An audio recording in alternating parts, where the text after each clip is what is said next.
Assalamualaikum warahmatullahi wabarakatuh. Halo Sobat Belajar, selamat jumpa kembali dengan video pembelajaran. Kali ini kita akan belajar tentang bioteknologi. Sobat Belajar, kalian pasti mengenal makanan-makanan seperti tempe, tape, roti, dan yogurt. Ternyata proses pembuatan makanan-makanan tersebut menggunakan teknologi yang disebut dengan bioteknologi. Mau tahu bagaimana proses pembuatan tape, roti, tempe, dan yogurt? Yuk kita saksikan video pembelajaran berikut ini.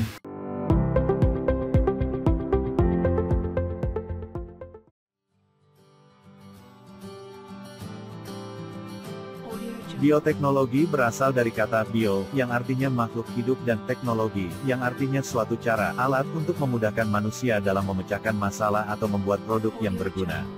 Bioteknologi dapat didefinisikan sebagai penggunaan organisme atau bagian dari organisme untuk membuat suatu produk atau jasa, sehingga dapat mensejahterakan manusia. Bioteknologi mulai berkembang pesat sejak tahun 1857, setelah Louis Pasteur menemukan hasil fermentasi yang dilakukan oleh mikroorganisme.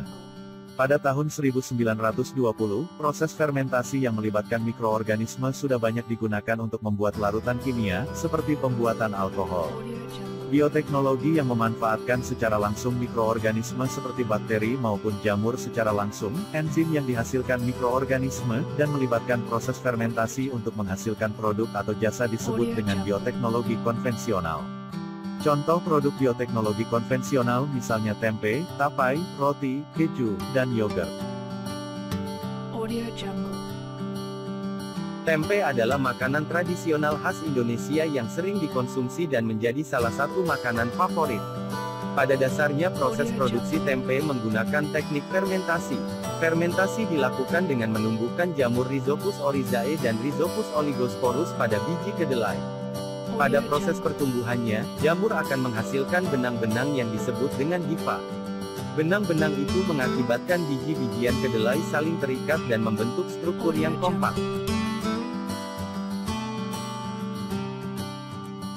Tapai dibuat dengan memanfaatkan mikroorganisme yang ada dalam ragi tapai, yaitu Amir Saccharomyces cerevisiae. Mikroorganisme yang terdapat pada ragi tapai memiliki peranan yang sinergis, artinya mikroorganisme tersebut akan bekerja bersama untuk mengubah bahan baku dari singkong atau beras ketan menjadi tapai. Selama pembuatan tapai terjadi pemecahan, hidrolisis amilum atau pati menjadi glukosa. Proses ini dibantu oleh jamur Aspergillus sep. Proses inilah yang membuat tapai berasa manis. Glukosa yang dihasilkan dari proses tersebut difermentasi menjadi alkohol oleh Amir Saccharomyces cerevisiae. Keju merupakan makanan yang dihasilkan dari proses koagulasi atau pengentalan protein kasein susu melalui penambahan bakteri asam laktat seperti Lactococcus sep, Lactobacillus bulgaricus, dan Streptococcus thermophilus. Enzim yang berperan penting dalam pemisahan dan pengentalan protein kasein dalam susu, sehingga terbentuk bagian padat yang disebut dengan dadi, curd, dan bagian yang cair disebut dengan air dadi, whey, adalah enzim renin. Dadi inilah yang akan diproses lebih lanjut melalui proses pematangan dan pengemasan sehingga terbentuk olahan makanan yang dikenal dengan keju. Roti merupakan makanan yang terbuat dari bahan dasar utama tepung terigu dan air. Pembuatan roti dan donat memanfaatkan peristiwa fermentasi yang dibantu oleh Saccharomyces cerevisiae, sehingga menghasilkan banyak gas karbon dioksida dan sedikit alkohol. Gas karbon dioksida akan membuat adonan roti mengembang, sedangkan alkohol akan menghasilkan aroma khas pada adonan roti. Gas karbon dioksida yang terperangkap dalam adonan akan memuai saat adonan dimasukkan ke oven, sehingga membuat roti semakin mengembang, dan meninggalkan rongga dalam roti. Peristiwa ini yang membuat tekstur roti lebih menarik, lebih ringan, dan lebih mudah untuk dikonsumsi.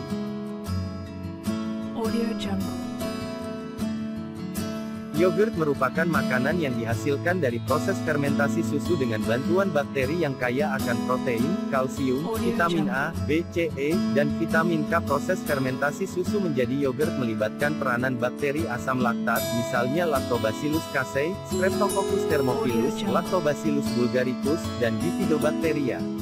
Dalam pembuatan yogurt, susu harus dididihkan terlebih dahulu pada suhu 85–90 derajat Celcius agar bakteri-bakteri lain mati dan protein dalam susu terdenaturasi, mengalami kerusakan. Bakteri asam laktat mampu mengubah laktosa yang terkandung dalam susu menjadi asam laktat. Asam laktat inilah yang menyebabkan rasa masam pada yogurt. Bioteknologi modern dalam pertanian dilakukan dengan menerapkan teknik rekayasa genetika, yaitu dengan melakukan manipulasi susunan gen suatu organisme sehingga dapat dihasilkan organisme yang memiliki sifat baru. Manipulasi susunan gen dapat dilakukan dengan cara menambah gen suatu organisme yang diambil dari organisme lain atau dengan menghilangkan gen tertentu dalam organisme tersebut. Tanaman yang susunan gennya telah dimanipulasi disebut dengan tanaman transgenik. Saat ini, telah banyak tanaman transgenik yang sudah dikembangkan, misalnya jagung, padi, kedelai, tomat, dan pepaya. Bioteknologi juga banyak diterapkan dalam bidang peternakan, yaitu dengan dikembangkannya hewan transgenik melalui teknik rekayasa genetika dengan tujuan tertentu, misalnya meningkatkan produksi susu. Peningkatan produksi susu dilakukan dengan cara memproduksi hormon bovine somatotropin, BES, yang kemudian disuntikkan pada sapi perah atau dengan cara membuat sapi perah transgenik yang mampu memproduksi hormon BES lebih banyak. Dengan cara seperti ini, produksi susu dapat meningkat sekitar 8,3–21,8% serta lebih kaya protein, dan rendah lemak. Rekayasa genetika juga dapat dilakukan pada hewan ternak agar tahan terhadap penyakit. Tanaman transgenik biasanya merupakan tanaman unggul, sehingga petani lebih cenderung menanam tanaman transgenik, monokultur, dan tidak lagi menanam tanaman lokal. Akibatnya, tanaman lokal akan menjadi langka. Kondisi ini mengakibatkan terjadinya penurunan jumlah plasma nutfah. Penggunaan tanaman transgenik juga dapat menimbulkan hama baru yang lebih kuat daripada hama sebelumnya dan mengganggu keseimbangan ekosistem. Beberapa produk bioteknologi lainnya, seperti alkohol dapat disalahgunakan untuk dibuat menjadi minuman beralkohol yang apabila dikonsumsi terus-menerus dapat menimbulkan. Bagaimana sekarang kalian sudah memahami proses pembuatan suatu produk pangan bioteknologi? Baik, sampai jumpa kembali dengan video pembelajaran berikutnya. Wassalamualaikum warahmatullahi wabarakatuh.